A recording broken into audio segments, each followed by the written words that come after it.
শিক্ষার্থীরা তৃতীয় অধ্যায় ডিজিটাল ডিভাইস অংশের একটি গুরুত্বপূর্ণ প্রশ্ন নিয়ে আলোচনা করব। সেটি হলো ন্যান্ড গেটের সার্বজনীনতা প্রমাণ।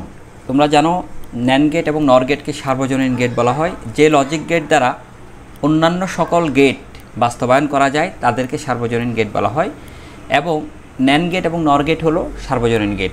তোমরা এখানে চিত্র 1-এর মধ্যে একটি ন্যান্ড গেট দেখতে পাচ্ছ, চিত্র 2-এর মধ্যে একটি এক্স নর গেট দেখতে পাচ্ছ। এখন চিত্র 1 যেহেতু ন্যান্ড গেট একটি সার্বজনীন গেট, এর মাধ্যমে চিত্র 2 এক্স নর গেট এটিকে বাস্তবায়ন করা যাবে কিনা এরকমভাবে প্রশ্নটি উদ্দীপক হিসেবে থাকতে পারে, যেমনটি সিলেট বোর্ড 2024-এ প্রশ্নটি দেওয়া হয়েছে। 3টি চিত্র দেওয়া ছিল। এই 3টি চিত্রের মধ্যে প্রথমটা ন্যান্ড গেট এবং শেষটা হলো এক্স নর গেট। প্রশ্ন দেওয়া আছে শুধু চিত্র 1 এর গেট দ্বারা চিত্র 3 এর গেট বাস্তবায়ন করা সম্ভব কি? তোমার উত্তরের সপক্ষে যুক্তি দাও। শুধু চিত্র 1 অর্থাৎ ন্যান্ড গেট দ্বারা চিত্র 3 অর্থাৎ এক্স নর গেট বাস্তবায়ন করা সম্ভব কিনা উত্তরের সপক্ষে যুক্তি। আমরা সেটি দেখছি কিভাবে সম্ভব। আমরা প্রথমেই পরিচয়টি দিয়ে দিব যে এখানে চিত্র 1 হলো ন্যান্ড গেট এবং চিত্র 3 হলো এক্স নর গেট। এবার আমরা বলবো ন্যান্ড গেট দ্বারা এক্স নর গেট বাস্তবায়ন করা সম্ভব, অর্থাৎ চিত্র 1 দ্বারা চিত্র 3 বাস্তবায়ন করা সম্ভব। সেটি আমরা নিচে দেখাচ্ছি কিভাবে। প্রথমে আমরা বলবো এক্স নর গেটের ক্ষেত্রে আমরা কি জানি সমীকরণটি। আমরা জানি এক্স নর গেটের সমীকরণ হলো এক্স একটা ইনপুট এবং ওয়াই যদি একটা ইনপুট হয় তাহলে সমীকরণটি হবে X X or Y whole bar. এটিকে বলা হয় এক্স নর গেটের সমীকরণ, অথবা এটিকে আমরা এক্স এক্স নর ওয়াই এভাবেও পড়া যায়, কিংবা X X or Y whole bar এভাবেও পড়া যায় এক্স নর গেট। এখন এই যে এক্স নর গেটের মূল সমীকরণ এক্স এক্স নর ওয়াই, এর থেকে আমরা একটি মৌলিক গেট দিয়ে বাস্তবায়নের একটি ফর্মুলা জানি ট্রুথ টেবল থেকে, সত্যক সারণী থেকে আমরা জানি। সেটি হলো এক্স বার ওয়াই বার প্লাস এক্স ওয়াই, যেমনটি ছিল এ বার B bar plus A B, অর্থাৎ আউটপুটের যে 1 সে 1-এর সাপেক্ষে ইনপুটগুলোর চলককে আমরা 0 এর জন্য বার এবং 1-এর জন্য বারবিহীন ধরে আমরা এই সমীকরণটি পাই। তাহলে এক্স বার ওয়াই বার প্লাস এক্স ওয়াই এই সমীকরণটি আমরা পেয়ে যাই। এখন এই সমীকরণটিকে আমরা ন্যান্ড গেট দ্বারা বাস্তবায়ন করব। ন্যান্ড গেট মানে কি তোমরা জানো, অ্যান্ড গেটের সাথে নট যুক্ত হলে ন্যান্ড গেট হয়, এবং সেক্ষেত্রে এখানে পুরো সমীকরণটি ন্যান্ড আকারে থাকতে হবে। তো এখানে দেখতে পাচ্ছ প্লাস রয়েছে, তোমরা জানো প্লাস হলো অর গেট, তাহলে এখানে অর গেট থাকতে পারবে না। সেজন্য আমরা কি করব, এই সমীকরণ সেকেন্ড লাইনে যেটি আছে তার উপর আমরা ডাবল বার দিয়ে দিব ডি মর্গান নীতি প্রয়োগ করার জন্য। ডাবল বার আমরা কোথা থেকে দিচ্ছি, একটি সূত্র আছে এ ডাবল বার সমান এ, বুলিয়ান অ্যালজেব্রার যে মৌলিক স্বীকার্য সেখানে রয়েছে A double bar equal to A, অর্থাৎ কোনো জায়গায় যদি আমরা এ থাকে তাকে আমরা এ ডাবল বার আকারে লিখতে পারবো, কিংবা কোনো জায়গায় এ ডাবল বার থাকলে তাকে আমরা এ আকারে লিখতে পারবো। এখানে আমরা কি করেছি, এখানে আমরা এ কে এ ডাবল বার হিসেবে লিখেছি, অর্থাৎ এই 2 নম্বর লাইনের সমীকরণটি এটিকে আমরা এ বিবেচনা করলে এর উপর ডাবল বার দিলে যেমন এই ডাবল বার হয়, এখানে পুরো সমীকরণটা যেমনটি ছিল 3 নম্বর লাইনে ঠিক তেমনটি আছে, শুধু 2টো বার অতিরিক্ত দেওয়া হয়েছে এই সূত্রটি প্রয়োগ করে। এবার ডি মর্গান নীতি প্রয়োগ করব। ডি মর্গান নীতি কী করে, রেখাগুলোকে ভেঙে দেয় এবং যৌক্তিক যোগকে যৌক্তিক গুণে রূপান্তর করে, অথবা যৌক্তিক গুণকে যৌক্তিক যোগে রূপান্তর করে। এখন এই যে ডাবল রেখা রয়েছে দুটো নট গেট, একটি নট গেটকে যখন আমরা ডি মর্গান নীতি প্রয়োগ করে ভেঙে দিব তখন পুরো সমীকরণটি যেমনটা আছে তেমনটাই থাকবে। এই যে এক্স বার ওয়াই বার প্লাস এক্স ওয়াই, এটি যখন রেখাটি ভাঙবো তখন এই ভেতরের যে রেখাটি রয়েছে সেটি ভেঙে অর্ধেক প্রথম অংশের উপর চলে যাবে, বাকি অর্ধেক দ্বিতীয় অংশের উপর চলে যাবে। এবং যখন রেখা ভাঙা হয় তখন অর গেট থাকলে সেটি অ্যান্ড গেট হয়ে যায়। তাই এই যে অর্ধেক রেখা পেয়ে গেলাম আমরা, এই দ্বিতীয় যে বড় রেখাটি রয়েছে সেই রেখাটিকে অর্ধেক ভেঙে এই অংশের উপর দিয়েছি, বাকি অর্ধেক এই অংশের উপর দিয়েছি, এবং এই অর গেট যেটি রয়েছে সেটি এখানে অ্যান্ড গেট হয়ে যাবে, ডট আকারে চলে আসছে। এখন আরেকটি রেখা কিন্তু উপরে রয়ে গেল, সেই উপরের রেখাটি আমরা এখানে এভাবে দিয়ে দিচ্ছি। এই ছিল আমাদের ন্যান্ড গেট আকারে বাস্তবায়ন। এখানে দেখো দুটো চলক অ্যান্ড আকারে রয়েছে, অ্যান্ডের উপর যখন এই রেখাটি দেওয়া হয় সেটি নট গেট নির্দেশ করে, অ্যান্ড গেটের সাথে নট গেট যুক্ত করলে ন্যান্ড গেট হয়।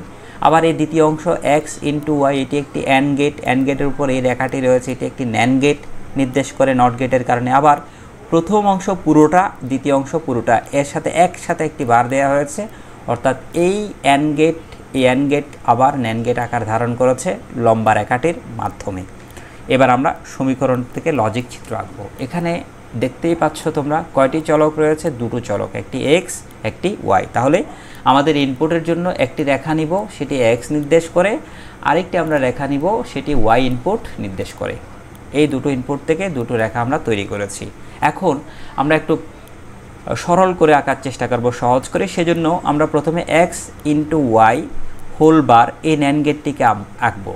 এক্স ইন্টু ওয়াই এটি একটি অ্যান্ড গেট, অ্যান্ড গেটের উপর রেখা রয়েছে ন্যান্ড গেট, সেজন্য আমরা একটি এই এক্স ওয়াই হোল বার দিয়ে একটি ন্যান্ড গেট আঁকবো। এই চিত্রটি যে ন্যান্ড গেট তোমরা সবাই জানো, কারণ অ্যান্ড গেটের সাথে যখন এই বৃত্তটি দেওয়া হয় নট গেট বোঝায়, অ্যান্ড গেটের সাথে নট গেট যুক্ত করলে সেটি ন্যান্ড গেট হয়ে যায়। তাহলে এখানে একটা ইনপুট আসবে এক্স থেকে, আর একটা ইনপুট আসবে ওয়াই থেকে। আমরা আমাদের এই রেখাগুলো থেকে একটা ইনপুট এক্স থেকে দিয়ে দিলাম, আরেকটি ইনপুট আমরা ওয়াই থেকে এভাবে টেনে দিয়ে দিলাম।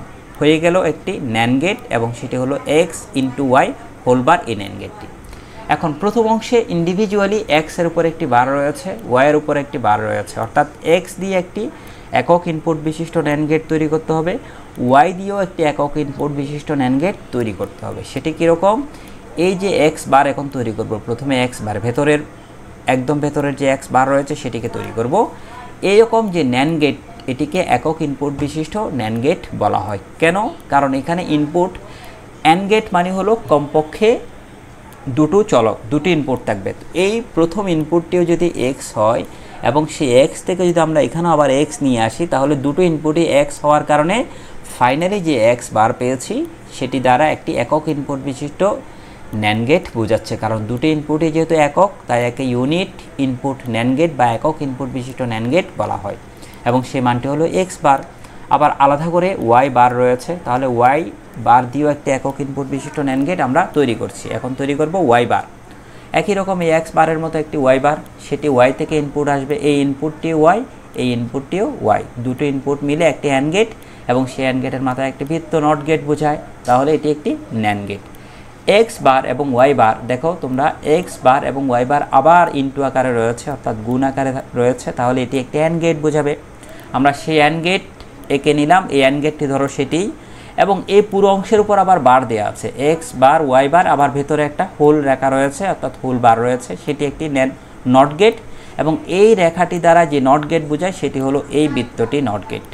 তাহলে এই X bar Y bar whole bar এই মানটি হলো এক্স বার, এখান থেকে ওয়াই বার অ্যান্ড গেট হলো, আবার তাদের উপর আবার রেখা, আবার নট গেট দিয়েছি, সুতরাং এটি একটি ন্যান্ড গেট হয়ে গেল। খেয়াল করো প্রত্যেকটি অ্যান্ড গেটের সাথে নট যুক্ত ন্যান্ড গেট, অ্যান্ড গেটের সাথে নট যুক্ত, অ্যান্ড গেটের সাথে নট যুক্ত, these are all NAND gate. What is our requirement? আমাদের যে শর্ত ছিল সেটি ছিল প্রত্যেকটা গেট ন্যান্ড গেট ব্যবহার করতে হবে। আমরা একেবারে শেষের দিকে চলে আসছি। দেখো প্রথম অংশ এবং দ্বিতীয় অংশ দুটোই আমরা তৈরি করেছি আলাদাভাবে। এখন দেখো প্রথম অংশ এবং দ্বিতীয় অংশের সাথে আবার গুণ রয়েছে যে অ্যান্ড গেট, তাহলে প্রথম অংশ দ্বিতীয় অংশটিকে আবার অ্যান্ড গেট আকারে তৈরি করব। আবার সেই অ্যান্ড গেটের উপর আবার নট রয়েছে, তাহলে একটা নট দিব, তখন ন্যান্ড গেট হয়ে যাবে। এই যে সেই ন্যান্ড গেটটি হলো এটি, যেটি দ্বারা এই পুরোটিকে কভার করা হয়েছে। অর্থাৎ প্রথম অংশ হলো এক্স, এখানে এক্স ওয়াই হোল বার, সেটি এখানে আসছে। দ্বিতীয় অংশ হলো এক্স বার ওয়াই বার, এই যে এখান থেকে x bar Y bar whole বার, সেটি আমরা এখানে পেয়েছি। তাহলে এই শেষ অংশ এবং এই প্রথম অংশ, এই শেষ অংশ এক্স ওয়াই হোল বার, সেটি দ্বারা এই লজিক গেটটি, আর x bar Y bar whole বার দ্বারা, x bar Y bar whole বার দ্বারা এই লজিক গেটটি বোঝায়।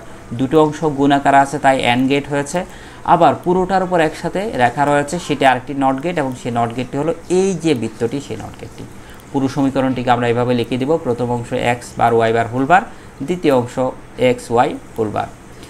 এবং পুরো অংশের উপর যেহেতু আবার এখানে নট, অর্থাৎ এই পুরো অংশের উপর যেহেতু আবার একটি বার দেওয়া হয়েছে, সেটি একটি নট গেট, সেই নট গেটটি হলো এটি, এবং সেই বারটি হলো এই রেখাটি।